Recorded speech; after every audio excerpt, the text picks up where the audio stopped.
record time frames nikech ngeni iwacho gani it's a continuous voter registration manyiso ni kin thuolo mar higni ariyo mosekadho chenro mar ndiko joluto ombulu ok osebedo ka timore akeni biro bedo ka chal nade nikech kwaneno kwan mag joluto ombulu ma pok ondikore ma bende ochopo higni 18 ma dwaro loko kuonde mag luto ombulu ka ni luto ombulu kata Migori dwaro mar mondo biduog Nairobi kin mamoko wala ni kotende kod time frame makama aparo ni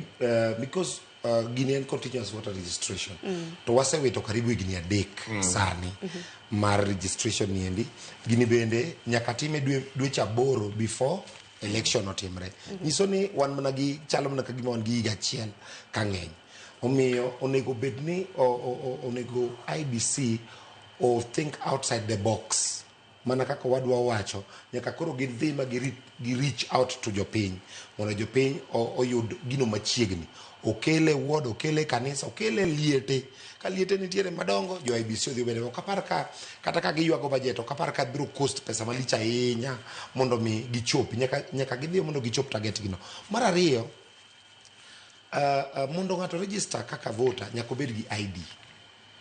koro serikal nyaka release IDs duto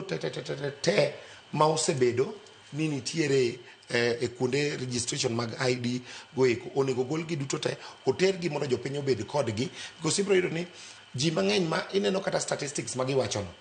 ibro yudo ni jogo gina statistics kama lakini gionge ID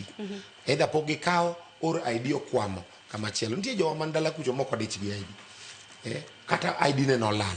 yudo ka koro okonyal register omiyo IDs nyaka koro dhir and adwani mondo ajiw jotelo sani koro kama koro wariwe paro to wariwe ngufuwa mondo support this registration process because time tin thuolo tin mar en mana